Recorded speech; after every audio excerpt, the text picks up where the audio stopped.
Saudara, banjir menerjang kawasan Bojongkoneng, Babakan Madang, Kabupaten Bogor, Jawa Barat pada Rabu sore.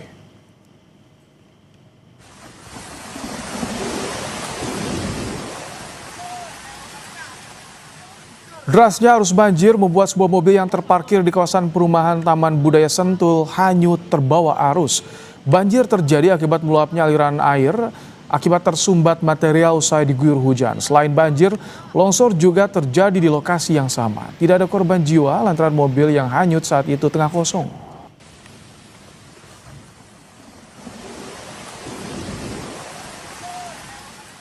Hujan deras di sejumlah daerah di Tapanuli Tengah kembali dilanda banjir, saudara. Normalisasi sungai dan pembangunan tanggul darurat belum mampu menahan aliran air.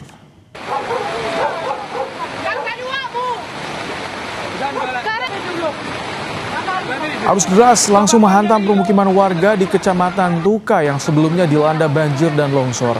Pembangunan tanggul darurat tidak mampu menampung aliran air sehingga merendam permukiman warga.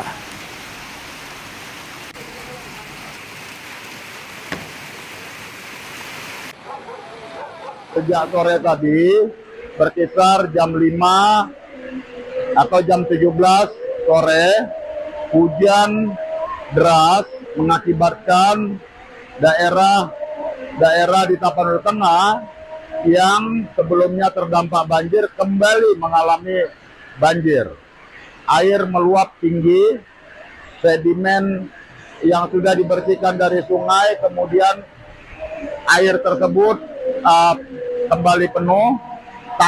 Tanggul darurat yang sudah kita buatkan itu kembali jebol dan air mengalir sangat deras serta dipenuhi oleh kayu, dan masyarakat sudah kita evakuasi dan kita himbau masyarakat untuk menyelamatkan diri, menghindari daerah-daerah banjir dan juga mewaspadai potensi adanya longsoran.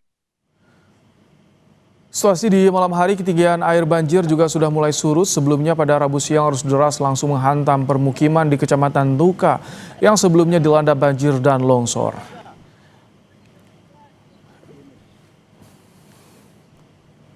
Informasi lebih lengkap soal banjir yang melanda Tapanuli Tengah, kami saat ini sudah bersama dengan Bupati Tapanuli Tengah, Masinton Pasaribu.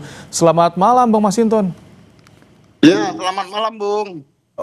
Bang Masinton, jadi bagaimana kondisi banjir di sana pada malam hari ini? Ya, kondisi di Tapanuli Tengah sejak sore tadi itu mengalami cuaca yang sangat ekstrim. Siangnya itu masih cerah. Kemudian sore menjelang jam 17 itu tiba mendung dan hujan sangat deras.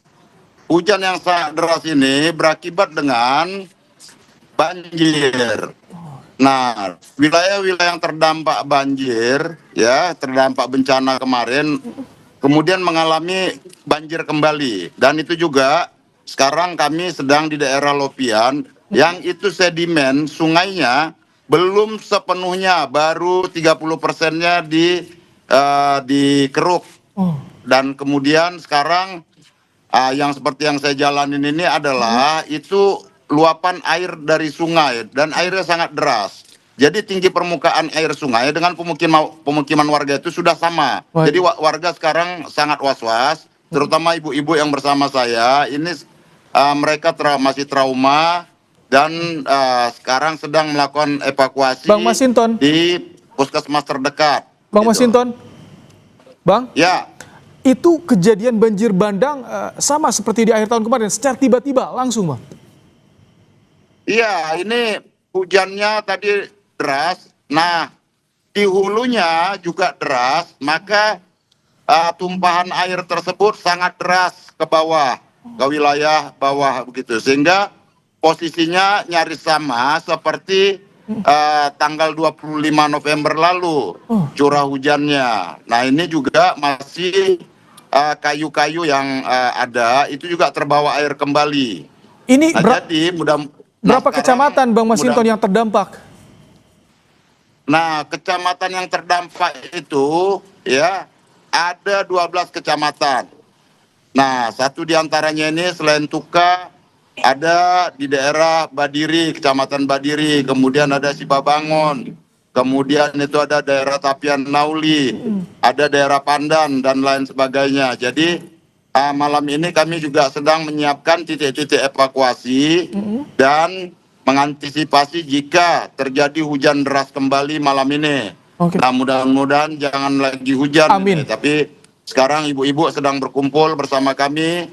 Ini mereka tetap siaga, waspada, mengantisipasi jika terjadi hujan deras. Baik, Bang Masinton, jadi saat ini dipastikan warga dari 12 kecamatan sudah berada di tempat yang aman untuk evakuasi, tidak di rumah masing-masing yang dekat dengan aliran sungai? Iya, kita minta untuk lakukan evakuasi, baik itu melalui kecamatan, kelurahan maupun kepala desa, untuk mengevakuasi warga, dan kami minta warga yang ada di sekitar, baik sekitar bantaran sungai maupun di daerah-daerah yang rawan longsor supaya mengantisipasi potensi adanya longsor seperti itu. Sebetulnya penanganan banjir yang tahun kemarin sampai di mana sih Bang Masinton? Apakah dari hanya sebatas perbaikan tanggul atau juga ada perbaikan di hulunya juga, Bang? Kami masih sebatas melakukan pembuatan sedimen, pembersihan sedimen, ya, baik dari sungai, pemukiman, ya, karena dengan alat yang masih terbatas. Dan kemudian alat dari provinsi, dari kementerian juga masih terbatas. Pembuatan tanggul juga belum dipermanenkan, masih sementara semua masih kami tumpuk begitu. Baik. Jadi kalau ini dipercepat, pengerjaan tanggulnya itu akan bisa meminimalisir potensi resiko jika hujan. Nah, sekarang proses penggalian sedimen dari sungai juga itu masih belum tuntas. Kemudian pembangunan tanggul juga belum. Jadi ini yang menjadi masalah ya buat masyarakat. Sudah hampir 3 bulan menghuni di tempat-tempat sementara.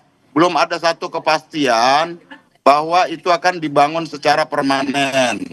Nah, ini yang menjadi kendala. Sementara alat berat untuk menanggulangi sedimen, ya, pembersihan sedimen, baik itu dari sungai dan pemukiman, itu juga jumlahnya masih sangat terbatas. Jadi warga ini merasa was-was terus. Seperti tadi, umpama warga itu ya pasti komplainnya kan ke bupati. Iya. Baik, ya semoga ini segera tertangani Bang Masinton, dan tentu warga juga bisa segera dievakuasi seluruhnya ke tempat yang lebih aman dipastikan. Terima kasih Bupati Tapanuli Tengah Masinton Pasaribu telah menyampaikan informasi kondisi terkini di Tapanuli Tengah.